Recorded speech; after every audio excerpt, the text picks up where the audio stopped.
Here we have the Unihertz Tank 2. I've had two Unihertz phones prior to this one, this being the first touchscreen phone that I've had from Unihertz. The Titan and the Titan Pocket were my go-to phones for a very long time because I love the physical keys and the physical keyboard.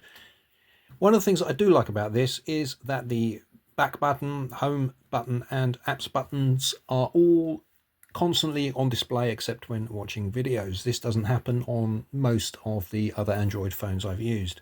Obviously on the Titan and the Titan Pocket, they're physical keys, so they're always in place. These buttons can be switched round to have the return on the left and the apps button on the right, and also can be removed, so you have to swipe on the section of the screen to make that happen. One of the main features of this phone, I suppose, arguably, is the fact that it's got a projector. You have the button here, gives you a little warning to say what's about to happen. Do not look into the display, which is fairly obvious, I should have thought. And then once it's up and running, you have the screen, which is a great little feature if that's something you're going to use, particularly for enjoying videos with friends, etc., etc. Other features include two buttons on the side here, which are both recessed. Previously on the Titan Pocket, they are proud of the surface and easy to trigger. However, it's still nevertheless quite easy to mistrigger with one press and get myself a screenshot. Those two buttons can have 3 triggers for each button: single press, double press, long press. I would recommend not having anything for the single press and only having 4 shortcuts. That way you won't find yourself mistriggering. On this side there is a cover for the SIM card and 2 SIM cards in fact, if you wish, and for the memory card, which is an excellent feature. I love a phone with a memory card, and the on-off button fingerprint scanner. Unusually this is removable with a thumb or a finger. That's pretty rare, isn't it? And on this end, a cover revealing headphone socket charging point, which would always have to be open when charging, and if you've got headphones plugged in. Little hoop there for the belt, for some kind of strap. And these very, very bright torches for camping, or if you are working outside or something and need a lot of light. If you are using the torch, it's going to use the flash as opposed to starting one of these. The phone, in practical use, is heavy and it is bulky. I've had 95 different phones. No, I haven't. I've had 85 different phones since 1995.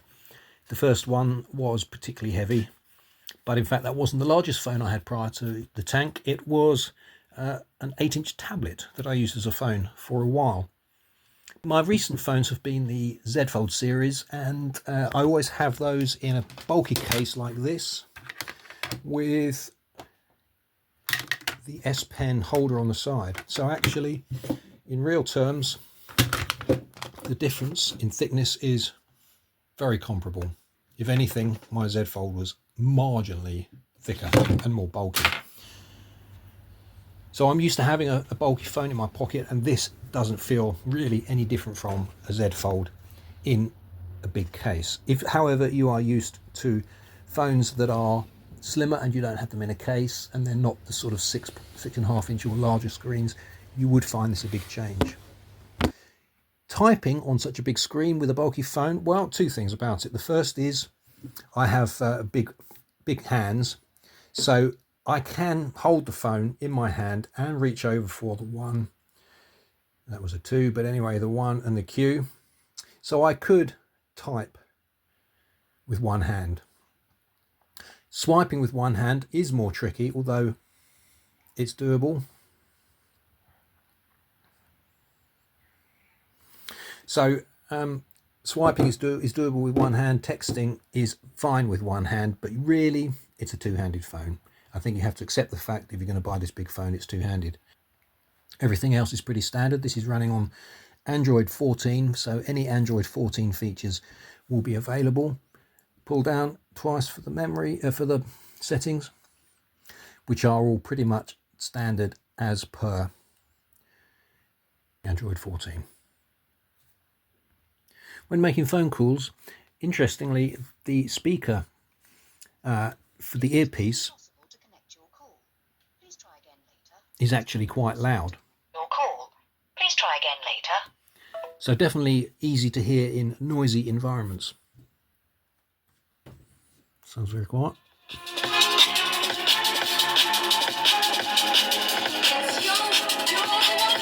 Not the greatest quality, I have to say, but not too bad considering. Would I recommend this phone? Well, if you want the memory card slot, the headphone socket, the projector, the massive lights on the back, the huge battery, and a couple of function keys on the side to give you quick triggers to 3 different programs or items on each key. If you want those features, then absolutely yes, I would definitely recommend this phone.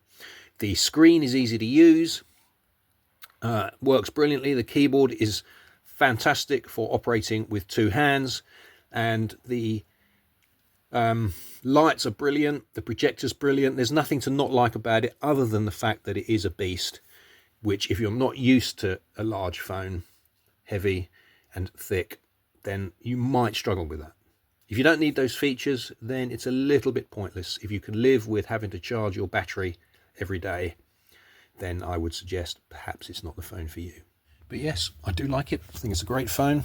I love Unihertz products in general, and I like the innovativeness of Unihertz. Looking forward to seeing what the Titan 2 looks like. Assuming it's a lot better than the Titan was, then I think it's going to be a great phone. Thanks ever so much for watching, and please do subscribe if you want to see more content. Check out my other phone reviews, and if you ask any questions or put any comments in the chat underneath, I will endeavour to respond promptly.